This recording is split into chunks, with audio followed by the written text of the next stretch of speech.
From what I understand, this is mostly just that question and answer session based off of the new Aleks program that we're working with through McGraw-Hill.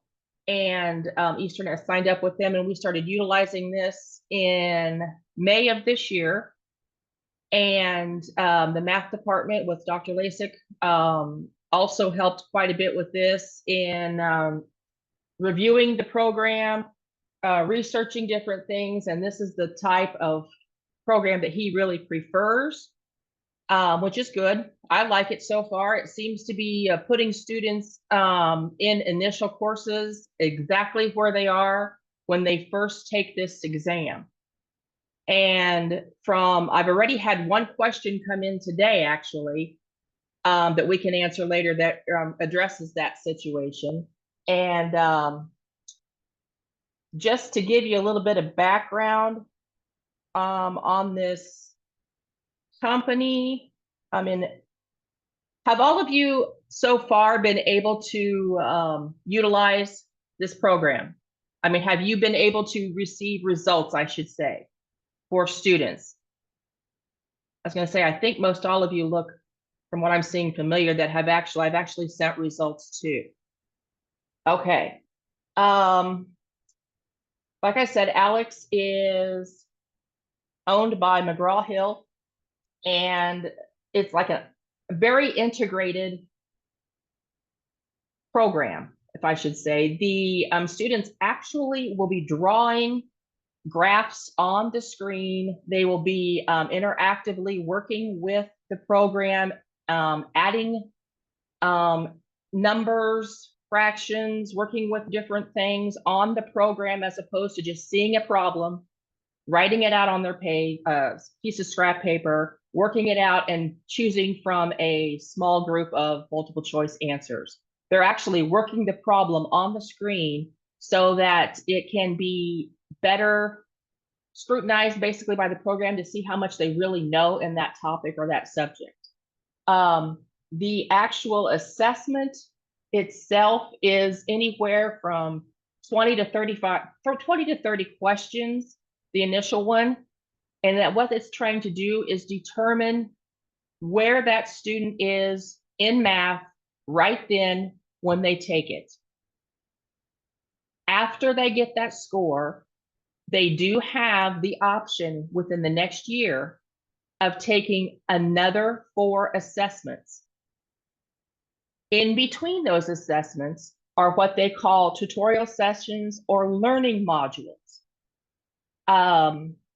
Those learning modules will actually be paired with that student based on what their initial score came out to be. So it's not gonna pair someone trying to prep them for calculus if they can't even master beginning algebra. So if they start out with, say, a score of less than 10, it's going to start them in the learning module for prep for beginning algebra. That may help answer the question I had earlier, which was, why are there not student study guides beforehand, like we had with AccuPlacer? Because AccuPlacer was a little different. It's what we've used for the last several years. And that allowed the students to actually go out. There was a study guide out online. They could study for different levels of the exam and take it. This way, it seems to be matching the student best where they are. And then they go out and take these study tutorial sessions or learning modules, whichever you want to call it. And then they will go out in between 3 to 5 hours worth of tutorial session is what is required for these learning modules between assessments. And so far, we have had tremendous success with students scoring extremely high based off of their first exam. We've even had 3 or 4 students score up in the 90s after their first assessment, which is really fabulous because then they're already into calculus and doing great. But roughly 25 of our students have taken the second test, and we are really pushing the second test because the success rate is so great. I'm trying to find my charts here. I was going to try to show you this, but it's not going to pull in, I don't think, for some reason. We have 24 assessments so far since May. We have had approximately 24 students retest. Every one of those, except for one, have retested into a higher level of math. We've had a half a dozen students take the test for the third time and have even gone up higher than that. So we do have data and charts to show that this is working. I do understand the question earlier as to why we can't have a study guide or something beforehand, because they're wanting their students to go ahead and score higher initially. But I almost feel like this is helping the students recall, learn more. You can go out and study for something, we all know, and then not retain it. But they seem to be working with this a little bit better, I think, than the way they did when they were coming out initially from the AccuPlace. Now, Dr. Lasik will probably know more about that than I do, but that's just what I'm seeing from the data that I'm gathering. In terms of how to go ahead and request an exam or an assessment, if the student has not originally taken this in their orientation visit here on campus, which we're giving those in McAfee in the summer, they can just, you guys as an advisor can email me, and most of you already have, with the student's name, e-number, information to let me know what level they may be trying to test for, if it's a second assessment, a third assessment, whatever. Then that way I'll be able to track the scores as they come in better that way to get the results back to you. I'm trying to think of, I mean, this is just general information on how to do all this and request it. Is there something specific that anyone has a question about? I mean, there are 4 or 5 different learning modules between the different levels. And I do have, there is some information out on the math website that will give the different path or pathway for these learning modules and the courses and the scores that are needed. Does anybody have a specific question? Yeah, Amy, can you? Yeah, so I don't necessarily have a specific question, but I can say this. If you have like there are a number of schools that do actually have access to the K-12 version of Aleks. And there's also like you can do Aleks independent use, but you have to pay for it.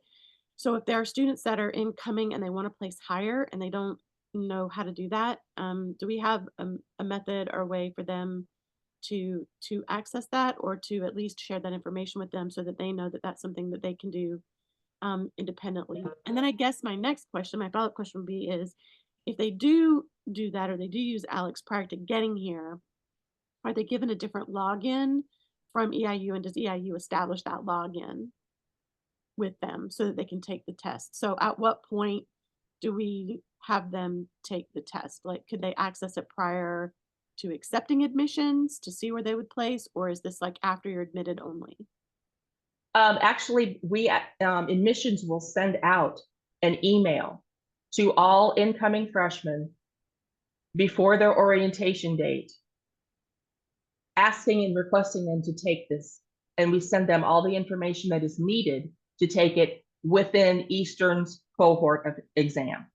And then that way the student will create their own account under Eastern's name, and then gives them the ability to take that test another 4 times throughout the year. We would rather track it that way. I do have a few scores that have come in from other schools where the students have taken them somewhere else, and we are, of course, utilizing those scores too.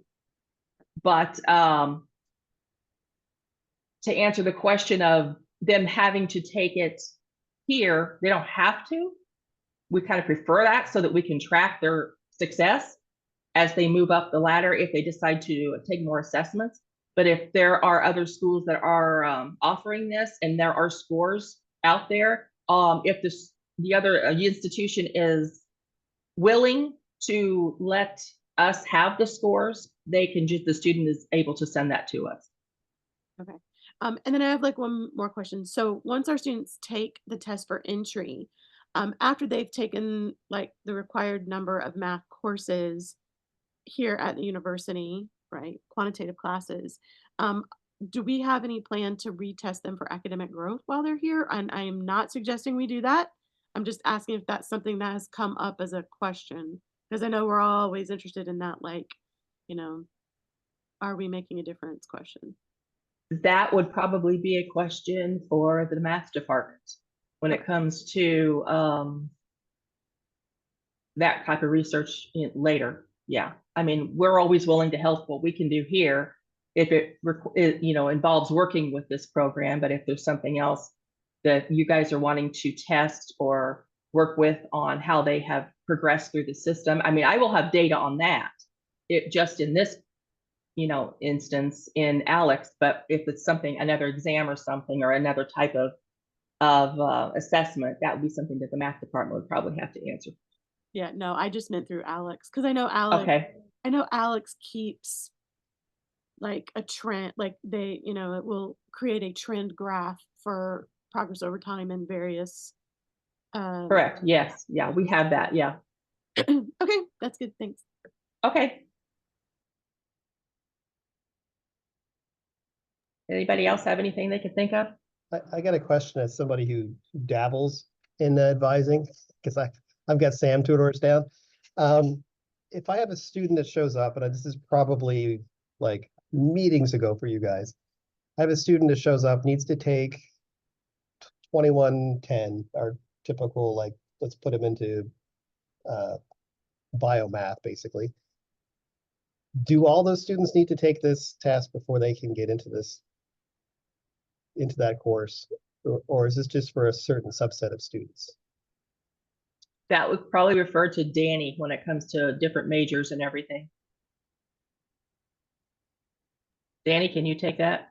Sure. I'll just say math 1160 is really the only math with no prerequisite. On some level, I guess 1270, but really, and this is a math curriculum designed with intentionality about successful outcomes, is they want to know the students are set up for success in those courses.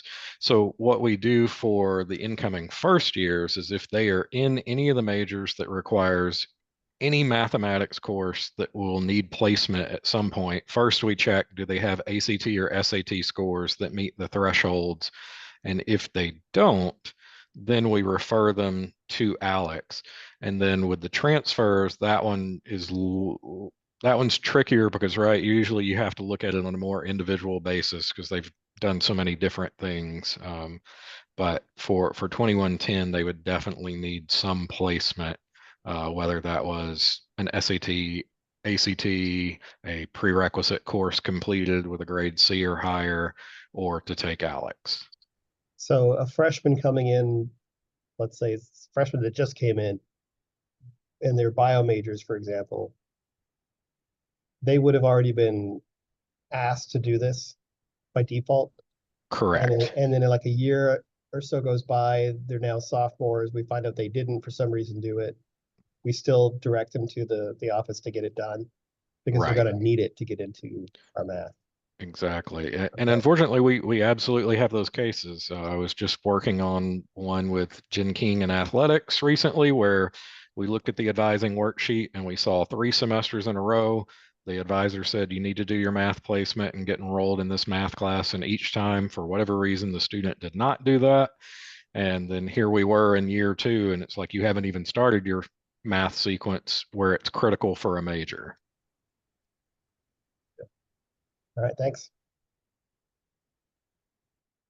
Oh, wow, it came up. Okay, yeah, Amy, do you have another question? Yeah, so then I have a question. Are we going to be using so I know that like our students, like you said that there was one student who took math placement and they placed into calculus. So are we giving like let's say though that they are in a major where they have to have like, there's a sequence and calculus is like the second or third one. Are we giving them credit for the ones that they skipped over or do they just get to skip over those and then they now have to find additional coursework towards the 120 for graduation. Does that make sense? Yeah, I understand what you're saying. Again, that's out of my realm. I'm gonna say Danny or Dr. Lasik on that. Yeah, Alex is not a CLEP exam. This is Marshall. So it does not grant credit, just like AccuPlacer never granted credit Okay. for any course. It's just a placement test. Okay.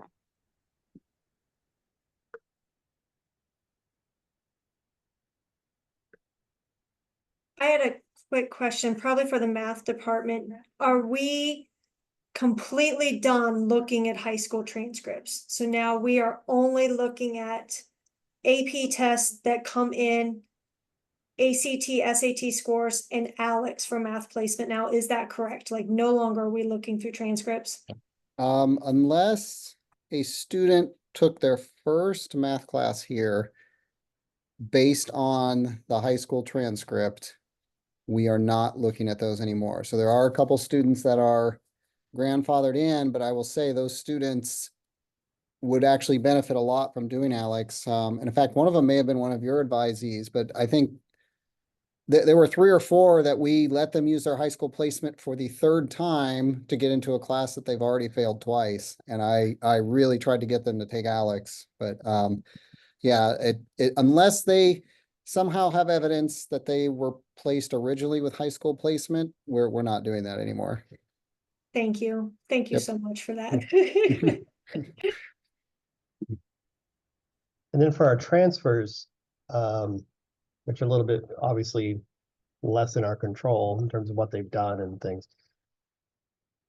Would we ever be in a position, let's say get in bio, where they come in, they're transferred in, they don't have a math for some reason.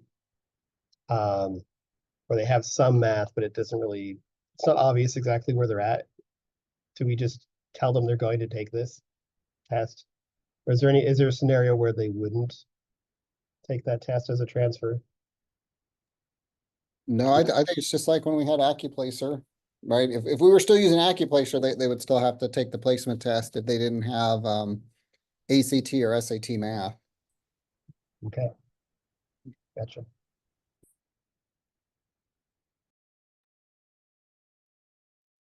Carrie, I know one question that we have had before is, can a student self-refer? And I thought you might want to talk about the reason why we need advisor referral. I guess the main reason we need advisor referral is these units of assessment or study are actually costing Eastern. Students do not pay for this. This is a service provided to them right now, and Eastern is paying for this. And we want to make sure that the students definitely need this to be placed into a math class, and the advisors will know the best in those situations if the students need to be in this system of assessments. I don't know if I haven't really had many students, maybe one actually that I can think of that actually just asked to take it because they wanted to take it. Did finally get an advisor approval, which was fine. But it seems like most students don't want to take it unless they're forced into it. So, but did you have another idea behind that, Danny, or? No, I think just knowing that there is a cost factor and that we're trying not to pass that along to students. This first year, switching to Aleks, new student and family programs paid the bill for that and said, you know what, we'll consider that an important part of the orientation and transition process. I'm not 100% sure, but I feel like VP Flaherty has committed to continuing funding of Aleks, into the future so that we have this as new students transition to EIU, whether as first years, transfer, international. So just trying to keep those costs at what is absolutely needed. But Carrie, what if someone who works at EIU really wants to try out Aleks and see what the testing experience is like? There's somebody that works here. If they want to refer themselves, that's fine, I guess. I don't know. Do you have someone that wants to do that? I'm sure there's at least one or two people who would love to see the test in action, to see if they've still got it after all these years, whatever. I'll definitely do it. And I'll be the first one to ever score in the negative numbers, but I definitely want to try it. Just to see It is neat to watch. I mean, you can kind of, if anybody ever wants to and wants to come to the lab during an orientation day, I mean, we don't stand over the students, but we can watch from behind, and it is neat to watch. They're actually drawing, like I say, their graphs out. They're entering integers for fractions. They're working things on the screen and it's just a different experience, I think, than what the other programs we've used in the past. And we've used, I know, Compass and Accuplacer for several years, and this one just is a little bit more advanced. It's I like it so far. I assume Dr. Lessig likes it. I haven't spoken with him directly about it, but I think so. Yeah, this is, I mean, a million times better, in my opinion, than Accuplacer, and it is, for better or worse, I mean, it's what's used at a lot of universities, so there is this nice aspect that a student can take a score from one place and potentially bring it here. So there's, and this product's been around for a long time, has a lot of potential to tie in to specific courses if some of our instructors decided to do that. I have a question. So I'm assuming that, let's say we have a student that scores a 24 on an ACT. They're looking to take calculus is where they want to go. That they can go ahead and try testing. And if they, for some reason, don't test and would test lower, that they still could use the 24 to get into, let's say, 1271. Is that still correct? So kind of no harm, no foul if you take the test. To my knowledge, they go off of whichever is higher. That's Okay. my knowledge. Yeah. Still true. I just want to be sure that that's the case. And then what I'm also hearing, just want to confirm that EIU is paying for the exam. So there is no, after a second attempt, you need to pay the $25 to take the fee. And they get to take the exam and then have the opportunity to retake it 4 times in the next year to try to increase the score. Is that correct? Yes. Yes, but they have to take the learning modules in Right, between. in between. Gotta And the complete learning them. modules can be lengthy. The first one, I think the first 2 or 3, it's a 3 to 5 hour limit. And the last 2 modules is a 3-hour limit. But it does set the students where they need to be on their math level at that time. Thank you. Appreciate it.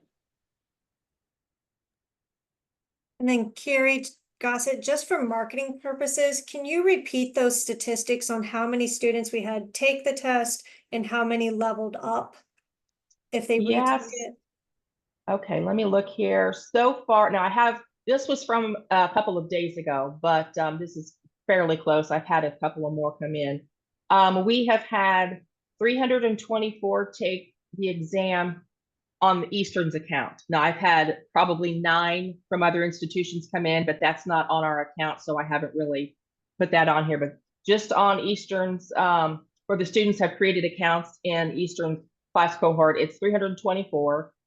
The number of those that have retested is 23. And 4 of those have taken it for the 3rd time. And everyone that has retested, whether 2nd or 3rd time, has increased significantly in their scores. To the point that they jumped up a math course? There was only one person that did not jump up within into the next level, but everyone else at least jumped up a level, yes. Okay. sometimes great, two. thank- Yeah, Amy? So I have a question. Okay, math is like a language. So if you don't practice it, sometimes you forget it. So is there an expiration on the score? So if someone like takes it, like over the summer before they enter into EIU and they don't take a math class for 2 years, right? Because it's like not necessarily required right away. Did the scores expire such that they have to take it again before they actually enter into a math class? Yes, I believe, it's a year. Is that correct, Dr. Lasik? Are we still holding these a year? I actually was thinking it was 2 years. I think Oh, it's on. that is right. It is 2 years. I see it. Okay. 2 years, Yeah. yes. Yeah, and Now, that's in the on cohort, I'd say it's on the advising sheet, I think. yeah, I see that now. In the cohort, they only have, this group only has through December of 25. So a little over a year left before we'll switch over to another cohort. But every fall, I think we're going to start a new cohort of students, and then they'll have a little over a year to take it.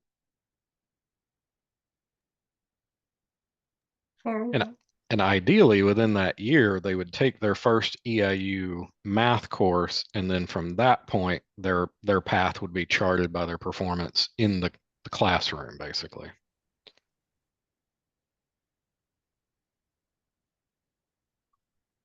Carrie? I think Lisa had a Yeah. question, I think. Oh, there, You yeah, mentioned- okay. You did mention that students can, if they take the Aleks test at another school, it can count here. What's the process of getting those scores here? Is it just, The student actually has to request it from that school to have them refer it here. And there is a setting within the program that the students could possibly just get it themselves and send it here. But a majority of them, they have to actually contact the institution, and then they send it to us. it's not a transcript per se, It's just a score specific- report. Yeah, specific and it's to the same, it's the same assessment.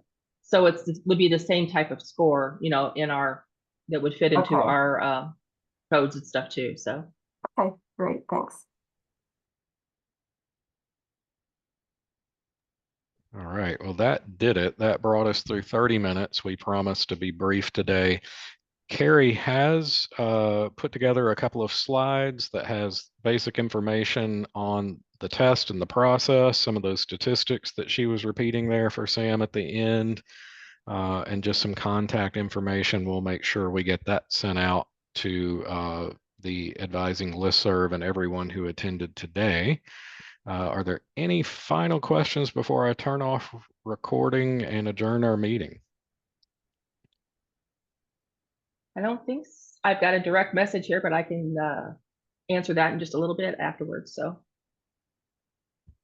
Right on. Well, thank you all for coming, for caring. As you can see, Carrie and Dr. Lasik are excited about this, about the potential it holds for getting better outcomes for our students. Of course, we can only measure that over time, and we'll see how that goes. But again, thank you all. If anybody has any questions, they can always call me. Thank you.